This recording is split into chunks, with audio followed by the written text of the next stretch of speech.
In this video series, Tina teaches you everything you need to make and manage double-ended wool dreadlock extensions. Wool dreads are super soft, comfortable, and lightweight compared to synthetic dreads.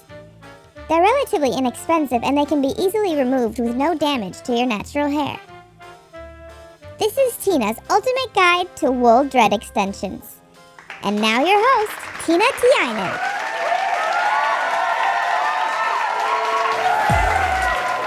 Hello, my name is Tina Tiainen, and today I'm going to show you how to make wool dreads just like these.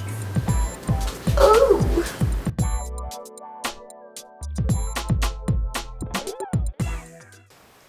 You're going to need a pot of boiling water. To prevent blisters, you will wear a pair of rubber gloves.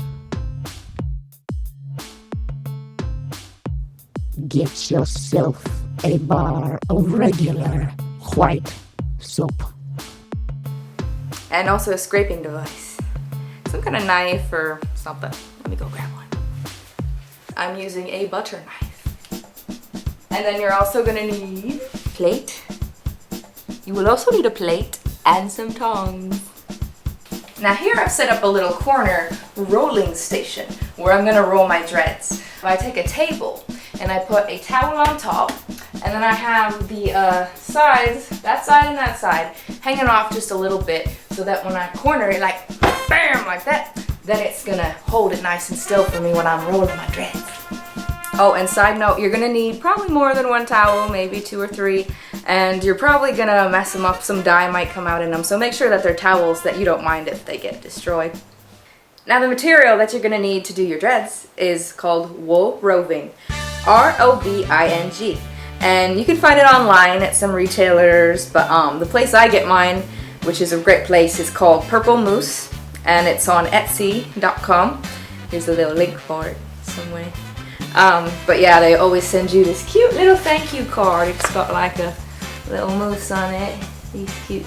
And it says, "Thank you so much." Here's how much you're gonna need. I forget right now, I'll look it up later, but you're gonna need about this many ounces of it to do a full head of hair. These are going to be double-ended dreads. That means you pinch it right here and this little part's where it's gonna attach at your root. So if you look here, this guy is one continuous dread. You braid down one side here, and then the other side is just free to go like that, but it's all one thing. What you're gonna do is you're gonna just pull it apart with your hands. Don't use scissors because it'll look stupid, like if your ends are like straight, it's stupid.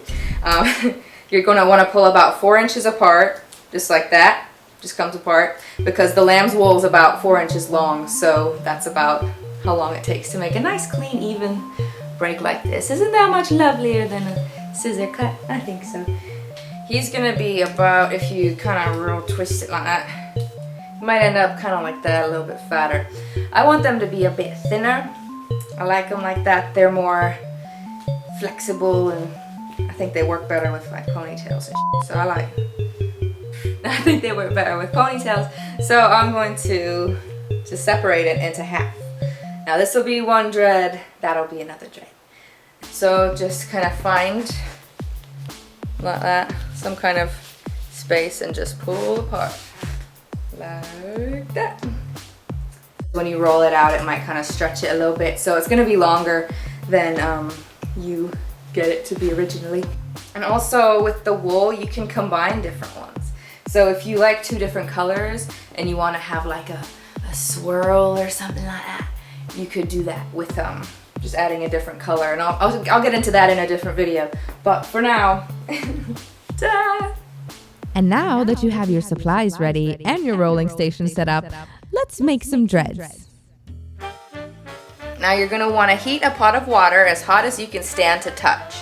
Then scrape a bar of soap into the water until the water feels slippery to the touch.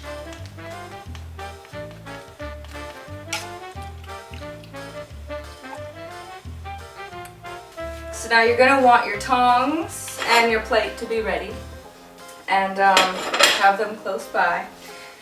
Take your first dread, and with your tongs you're going to pick it up, but you're going to drop it into the water, kind of dipping it.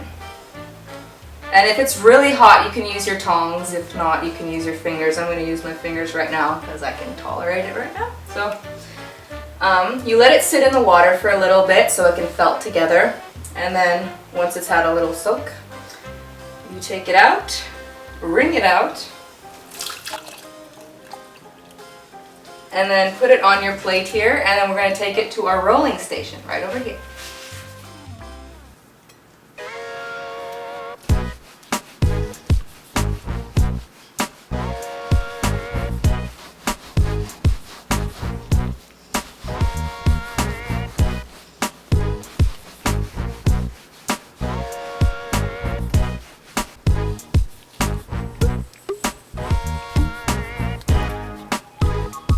And you're gonna let him back in the water for a second dip.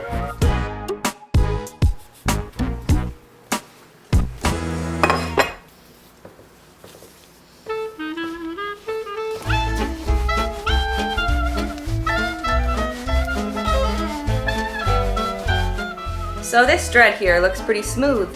There's no bumps. Looks pretty good. So once I'm pretty convinced that it's pretty well felted but might need to be a little tighter, I'm going to give it a second or a third bath. It's a third one for this one.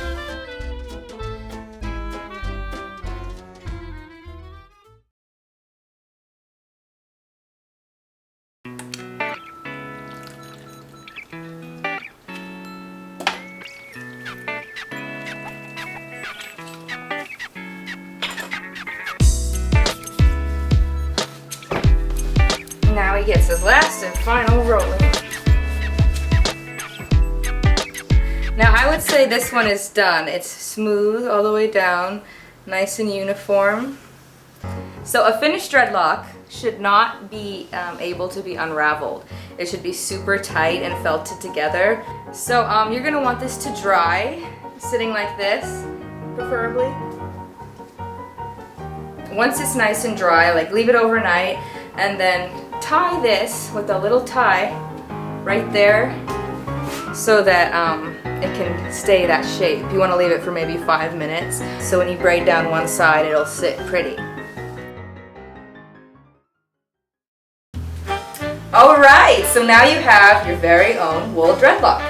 So if you want to learn how to install them, why not? Follow me to the next video and I will show you how to put them on.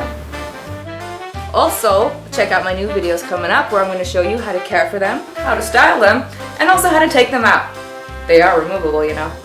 So be sure to subscribe and then like it if you thought that it was useful.